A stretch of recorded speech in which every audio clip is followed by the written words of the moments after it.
Well, Fox News drops a truth bombshell about Trump on its viewers, which is apparently news to them, and it might be the first time Fox has ever said something that's true. Nick and Steve here from the vocal minority for Really American Media. All right, guys, we've got a new round of Trump tariff talk, so let's get strapped in. Steve and I have a few clips we're going to play. We'll break them down one by one because somebody had to do it. Why not Nick and Steve?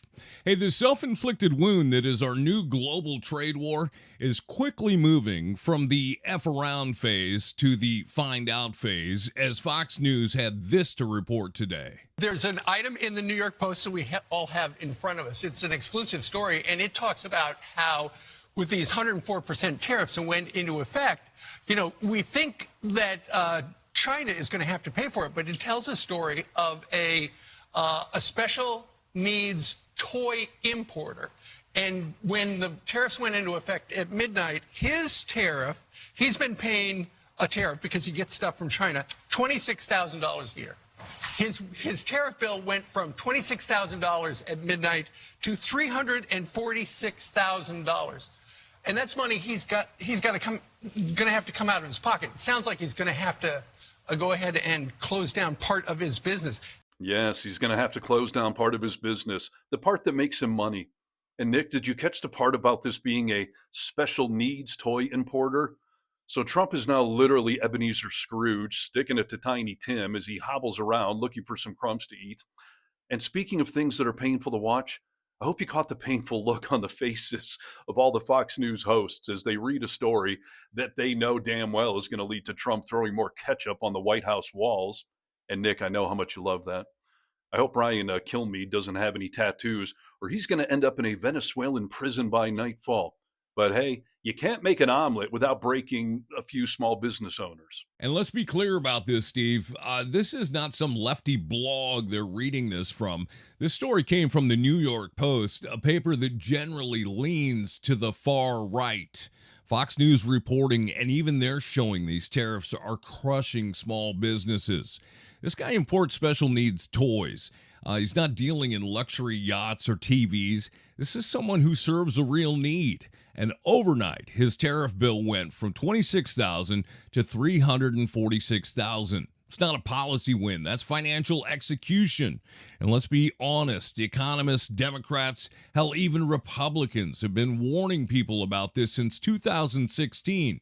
Tariffs aren't paid by China. They're paid by us. And it's not a clever trade move. It's a tax hike on American businesses, plain and simple. Things are looking down, not up.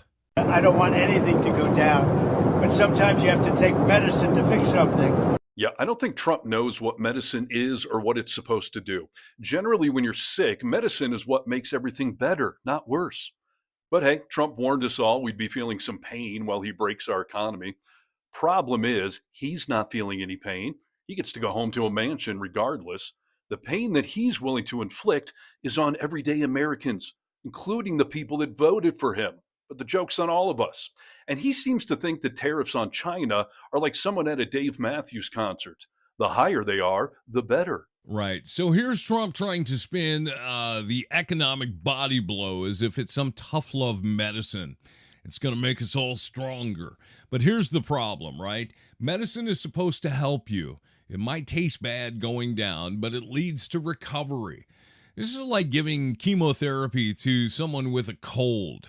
It's completely dramatic, an overreaction that does way more harm than good, especially to the people least able to take the hit.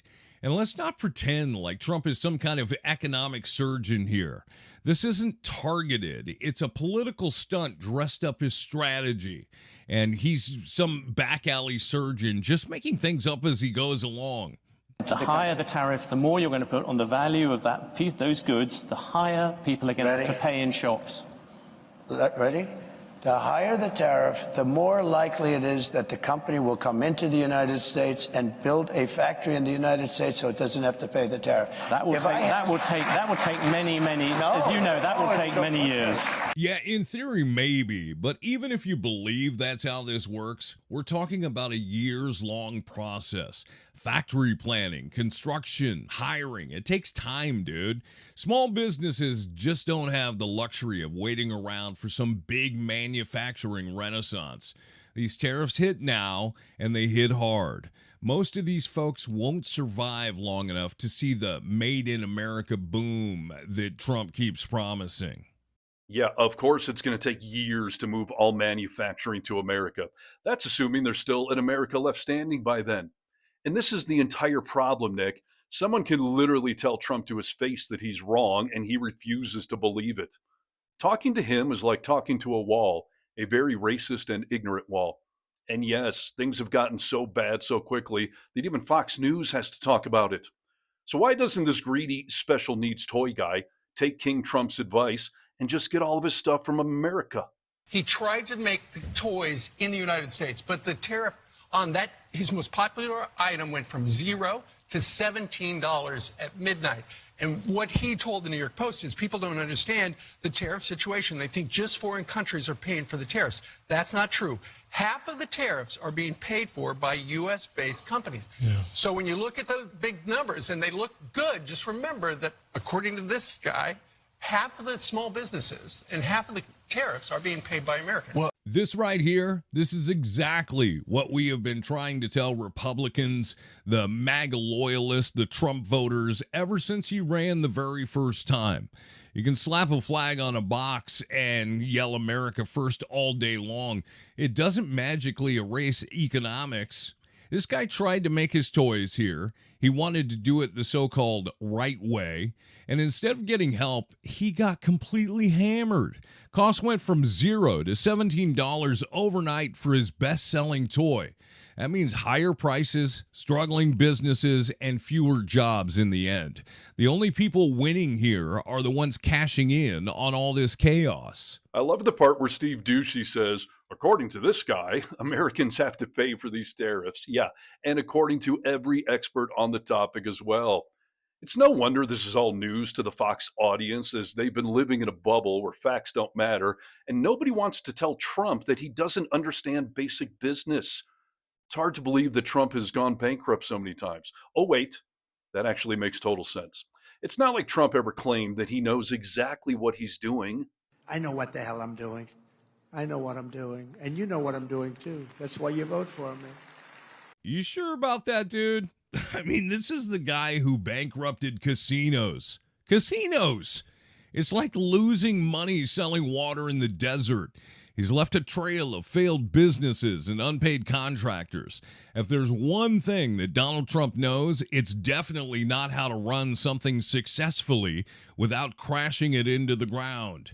There's no evidence that he understands global trade, supply chains, or what small businesses actually need to thrive. Now, you see, I actually think Trump is telling us the truth right there. He does know exactly what he's doing.